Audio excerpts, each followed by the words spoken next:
देखते होता हमारे उड़हिया बैठी के पिपरा के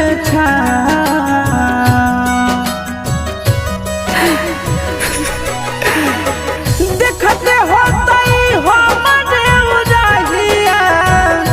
बैठी के पिपरा के रुक रुक रुक अरे टरेनिया रुक रुक रुक रे टरेनिया ले ले चल जनुआ के गाँव रुक रुक रुक रे टरेनिया।